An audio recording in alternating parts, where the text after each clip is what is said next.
Hey guys, so we're about to discuss the US Masters. Having to record this little start because for whatever reason, the first time I recorded this, it didn't include the audio for the first minute and a half, 2 minutes.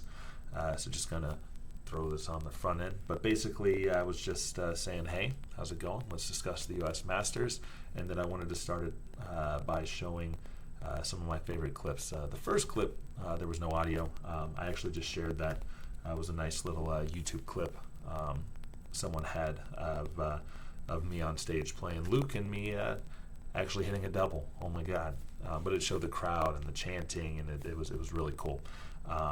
Fortunately, the audio kicks in right when I was starting the second little clip that I was going to go with, and hopefully there's no more audio issues. There's only audio issues with things coming out of my mouth right now.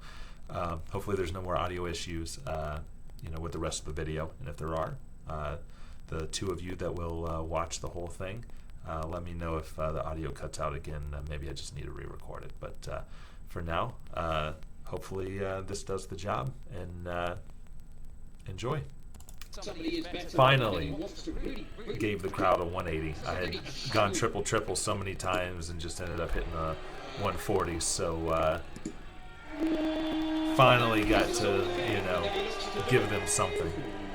But what's nice is 180s the crowd loves, but back to back they love that. You can see me in the back. I saw it coming. Put the hands up. Crowd's gonna love that stuff. It was awesome to do that. I know it's not really that much of a highlight, but to go back to back, on the stage like that when you're playing for the North American Championship is awesome. I don't know JT very well yet. He just joined the Galaxy team. Talked to him a little bit before our match, and really nice guy, very good player. So look forward to see how this experience, progresses his game. But my favorite two moments that didn't include me, you would think that the one I'm going to show you was my favorite, but I guess because I root for our guys first. But when I say our guys, I mean I'm talking about our guys battling each other. The next clip was the bigger moment, don't get me wrong, but there was just something about the other shot that just draws me in a little bit more. But if you didn't see it, deciding leg at a finish, 9 darts in. Luke had the start, so he has the 3-dart advantage. And well, you see what happens.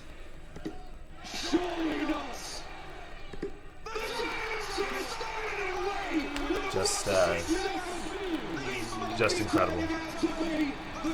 To pin his spot in the final, that's amazing. Not just for Jeff, but that's amazing for to have a North American in the final of the U.S. Masters, which I imagine no one expected. But it's just showing, how much better we're getting. Just incredible. But my favorite moment of the entire weekend, and we were back in the players' room warming up because was this the match before me? I don't remember. Maybe this was the match before I played Campbell. I don't remember the timing, but I remember we're in the back room, and man, this shot right here, 5-4, Jules on 40 to win the match, Jake on 164.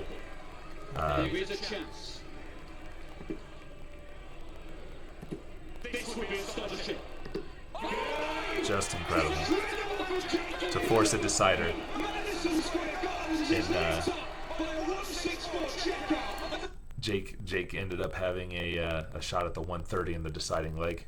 Missed the bull that time, and Jules took it out on his last start with a double 20. But something about that moment, Jake being up there on the stage for the first time, not having a lot of this experience, and then doing that against a tour card holder, it just that was awesome. That was probably my favorite moment of the entire weekend. But anyway, guys, all right. So, we been looking forward to this since October, winning the Continental Cup.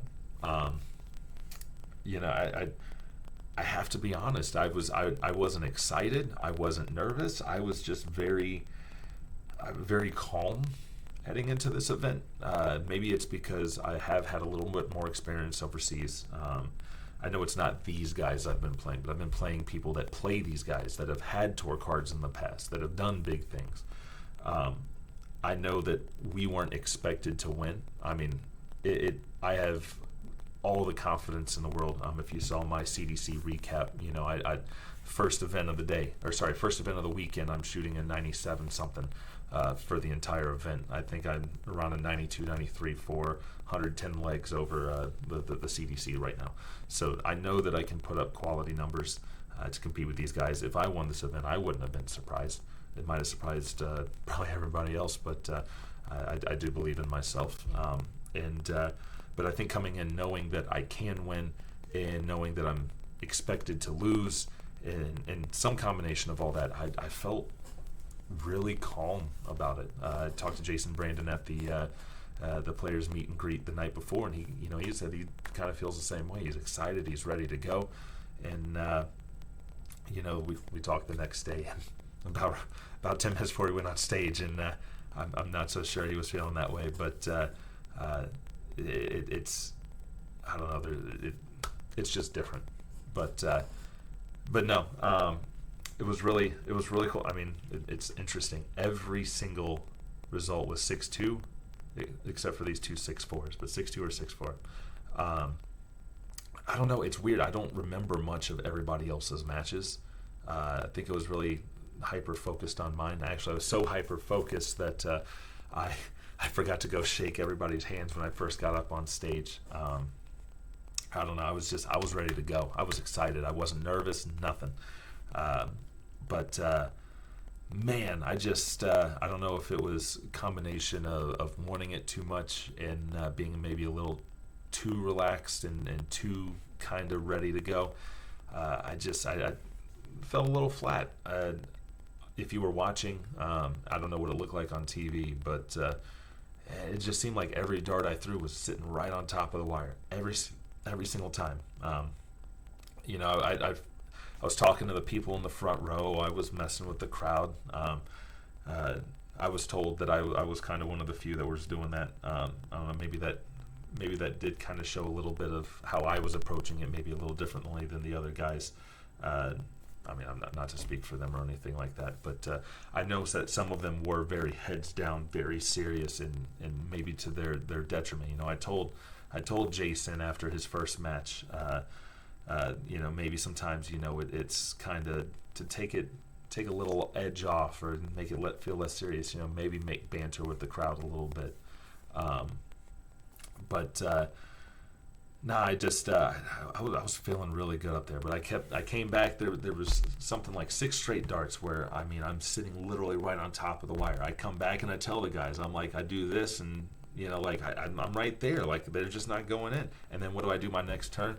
Right on top of the wire. Right on top of the wire. You can see me laugh when I watch back the stream. I'm laughing to myself. Like, I can't get these things to fall for me. So most of my shanks, like into the 5s, were me like, now I'm on a finish and I know I'm not hitting, but I need at least a triple here. And so what am I doing? I'm trying to force it in there. I know better. To not do that. Sometimes in the moment you don't even catch yourself doing it. Nobody's perfect, but the only really bad shank I had was a double 10 that I tried to be aggressive, and I for whatever reason I didn't let go of the. Or wait, was it double 10?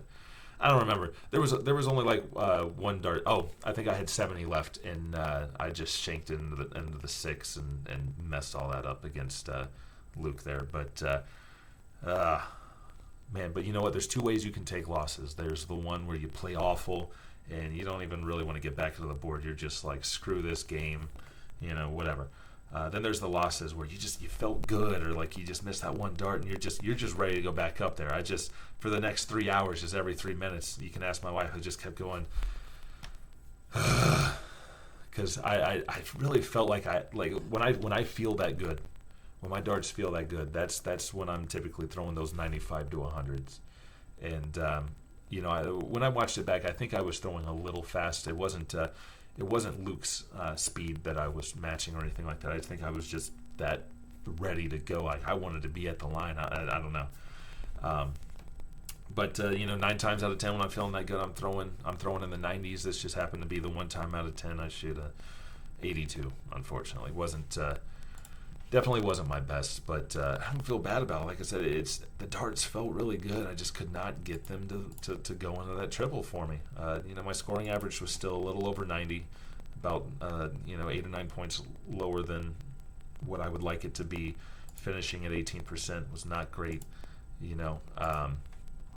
I'm on 40. I missed a dart at 22. I missed 3 at 32 in this one. This was a winnable match. I feel like 9 times out of 10, if my throw feels the way it does, I'm winning this match 9 times out of 10. And that's nothing against Luke, but that's the quality that I expect out of myself, and knowing that Luke didn't play his best either. He shot only an 85. And sometimes it's hard to, when you know the caliber of players, and he's struggling and I'm struggling, and we talked about this afterwards. Sometimes it's really hard to kind of pull yourself up, because I know I just if I can just catch this one big triple, that gives me a huge advantage in a match like this. And it's just I could not make it happen. But man, it was so fun to be there. Like I said, I don't really remember much about the first night. I was just super hyper focused on my match. But Saturday evening when we picked up the rest of this, awesome to see 2 of our guys get through, both Jeff and Jim. I know that Peter Wright hasn't been playing his best. He's been inconsistent. A lot of people commented that it wasn't a huge surprise that Peter lost that, but obviously Jeff doesn't care about that. And Jim with a 92 against Michael Smith underperformed, but it doesn't matter. He's still the reigning world champion. He's number 1 player in the world. That's impressive no matter what. That was awesome to see. And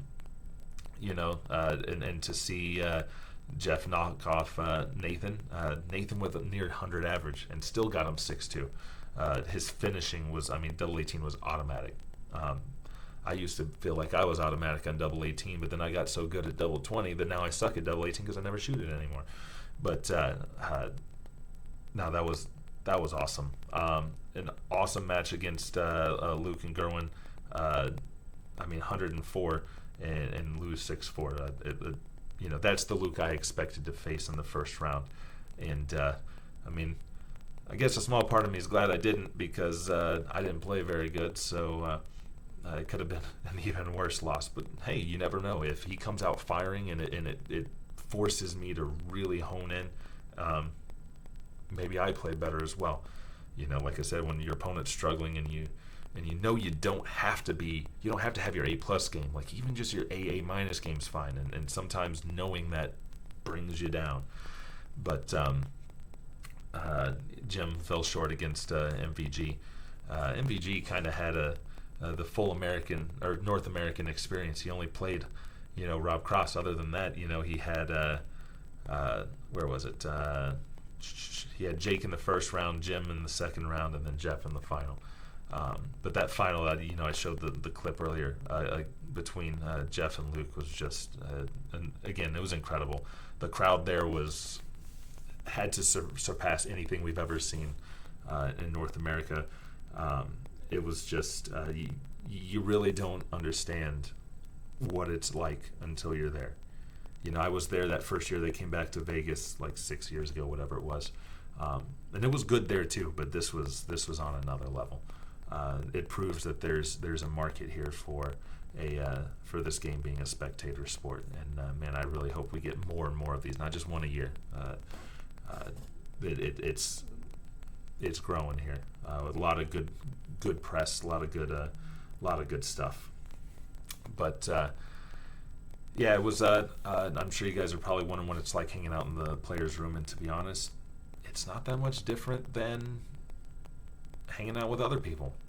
Like they're dart players. They got their routines. They talk. They're nice. There's.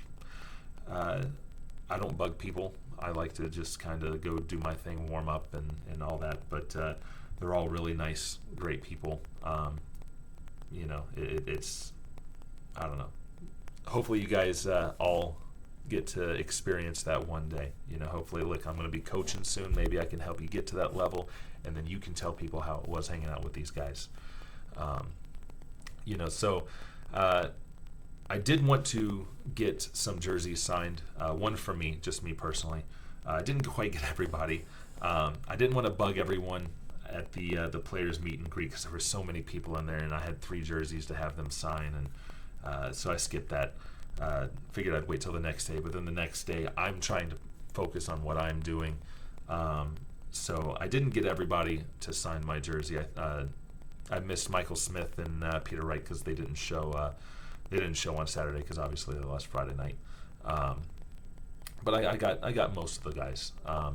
But what I planned to do was I have the jersey that I got signed for me, but then I have 2 jerseys that when people do coaching with me, I'm planning on raffling those off. Like I said, I didn't get all 16 players like I initially wanted to, but one, again, I didn't want to bug them when they had their thing to do and get prepared and get ready.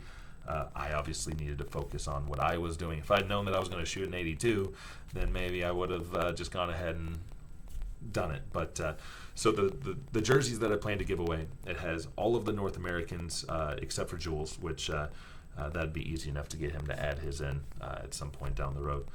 So it has all the North Americans except for Jules, and it has Dimitri Vandenberg. He was the one that showed up early enough for me to go ahead and have him sign it. So got half the field, but hey, maybe you can just, if you win the jersey, you can find an excuse to meet up with the other 7 PDC guys, 8 actually, because if you include Jules, but I was going to say, the other 7 European guys, and then have Jules sign it, but it's better than nothing, right? But no, it was just a great experience. My wife thinks it's so weird that we got to just kind of do whatever we wanted as far as like walking backstage at Madison Square Garden. So excellent venue. Had a great time. It was just great. So moving on to the North American Championship. This is the one that I believe had more pressure on it because this is the event that everyone thinks they should win. Right? We're all familiar with each other. This is playing for a world championship spot, but it was great. Jules and Jake, struggled a little bit in terms of the scoring, 81 to a 79. But we saw they had some great moments in their match. Like I said, my favorite moment of the entire weekend was Jake's 164 to level it at 5-5. So just there, but then the quality started showing a little more from the rest of us. The 3 winners all in the 90s, including myself. I got to play Campbell. I don't know that I've ever gotten to play Campbell live. I've played him online a couple times, and I want to say that I've gotten the better of him on there. But this was kind of early on in COVID. Maybe I caught him off guard. I don't know. But we're different. We're both different players now.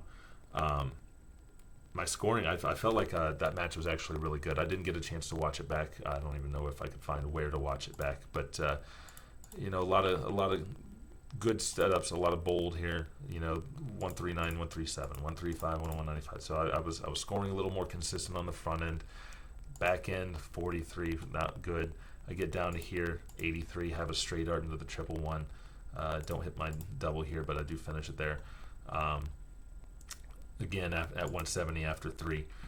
So my first 9 is something around 100 and a little over 110.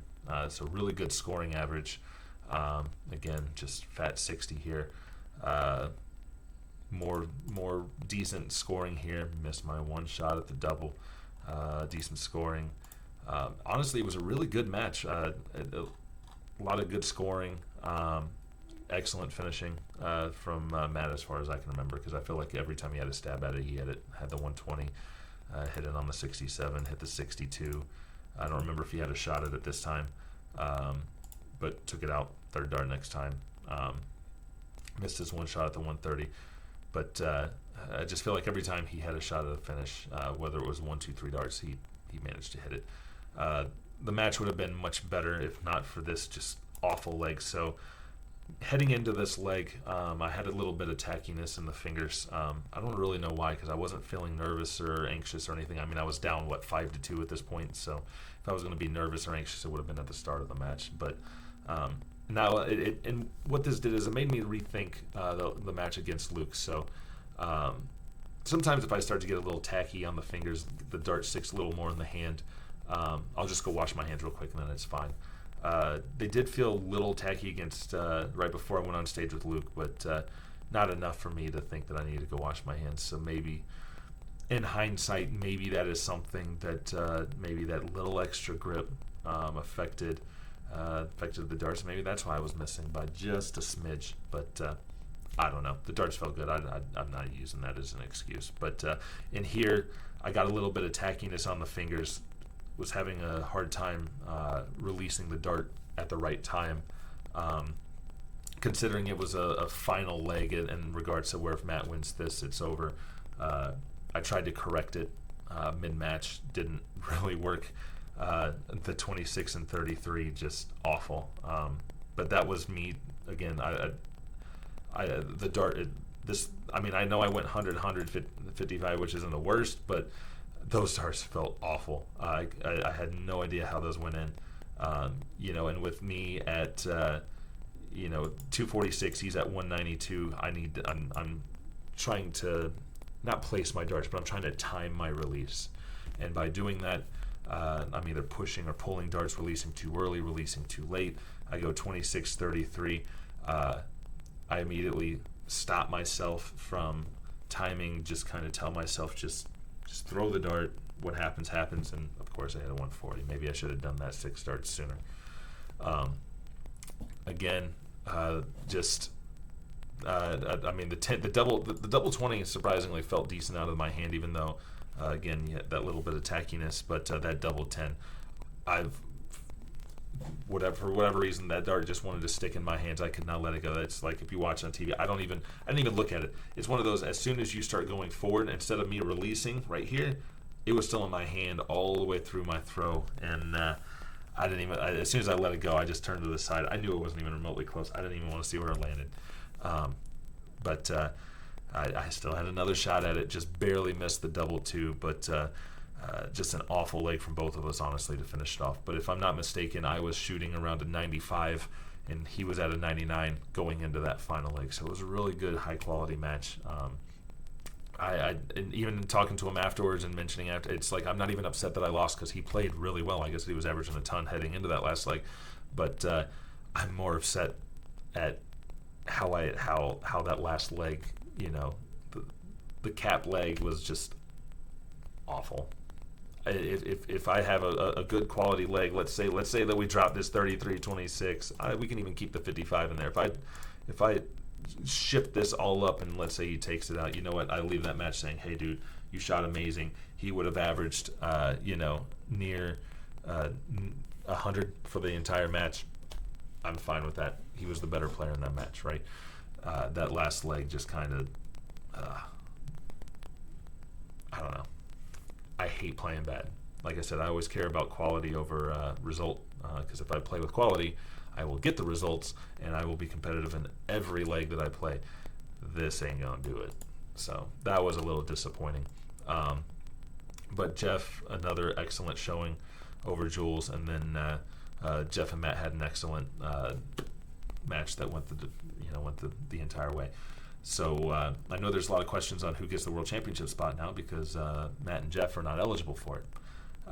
It's very likely that it's going to go to this year's Continental Cup winner or something like that. I don't really know. But I know that the CDC definitely retains that spot. I won't be salty about it at all because it was never on the table when I played last year. But the previous 2 Continental Cup winners, because of COVID, got a spot in the World Championship.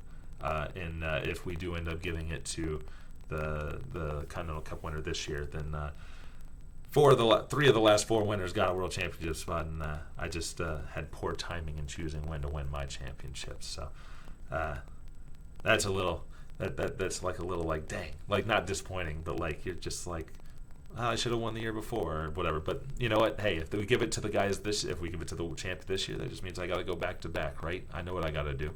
So let's go take care of business, because I know I can. Already done it once, so let's do it again. And if not, then I'm going to be super excited for whoever does get that spot. I don't really know what you guys want to hear. If you guys want to ask questions, in the comments of this video, I'd be more than happy to answer this. The thing I'm saving for last, though, is we got 6 guest tickets. So one for me and my wife. I gave one to Ashley Ritchie and one to David Garfinkel. And so I had 2 remaining tickets, and I thought about inviting maybe some random friends, maybe some friends of my wife, so she had some people to hang out with at the table, people that hadn't been there before, that don't even really know what darts is. But instead, I've been practicing with Maddox Williams for a while on DPFL. That's what I met him playing on DPFL, King of the Hill. And we recently played Youth Adult. Fortunately, came up short at Virginia Beach, I'm pretty sure. And so I thought it would be amazing to invite him and his dad to the Masters. And initially, he didn't think it was going to be happening. Actually, I want to say that he said that he's going to have to turn it down. But then he came back and said, "You know what? We're gonna make this happen." And man, am I so glad he did. I got him a signed 180 card from all the PDC guys, and then I signed it myself. He is probably my biggest fan after all, but so I had to make sure to throw mine on there. But now it was awesome. They got 2 of my jerseys made so that they can wear them there and supported me. I wish I'd played a little bit better for them, but they had just the absolute best time. But not only did they get to experience it and be there, but Maddox got called up to do one of the 9-dart challenges, which was also just amazing. It literally could not have gone any better. And that was just great. If you weren't there this year, you got to be there next year. It's just a completely different atmosphere. That's a place where you can take someone that has no idea what darts is and probably thinks it's stupid. Take them there. They're going to have an amazing time. And they're not even going to know why they're having an amazing time. They're going to have an amazing time. I guarantee it. But yeah, I really look forward to hopefully getting another shot at this next year. And if not next year, the year after, and so on. They've already committed to coming back next year, as far as I'm aware. So I think this was a huge, massive success in showing our potential here as a spectator sport.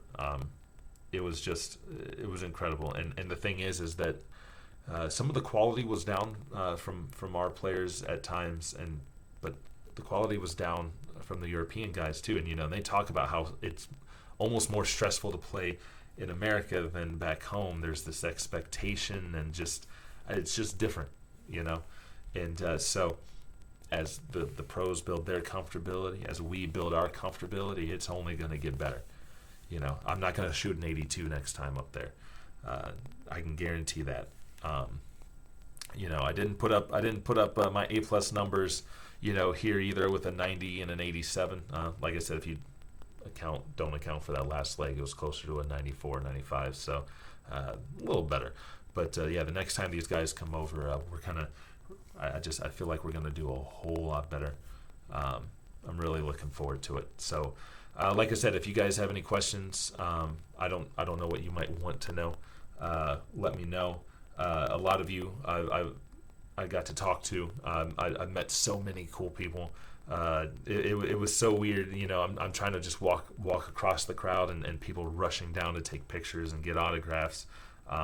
I love interacting with people. I still feel like I'm a nobody, but I have a gift, and I have the means to kind of give back to other people. So I try to do that whenever I can. After one of the events, I went and hung out in the hotel lobby where a lot of people were staying. specifically to take some pictures and sign some autographs and all that kind of stuff, and it was really, really great. One of the guys, and I'm sorry, I'm so bad with names, but one of the guys was having his bachelor party there. It was great to meet him, wish him the best on his marriage. I told him, we just started celebrating our 12 years of marriage between me and my wife, and hopefully he gets to experience that himself. But anyway, appreciate all of you guys supporting. I know I didn't do my job to the best of my ability. It wasn't the worst, but it wasn't the best either. But it'll definitely be better next time. But yeah, I really look forward to what we've got coming in the U.S. And hopefully I will be a part of that with what I've got in the works coming up in the next year or so, however long. But all right, everybody. Thanks for chatting. I was the one chatting. Thanks for stopping by and watching me chat, I guess, about this. So I'll see you at the next one.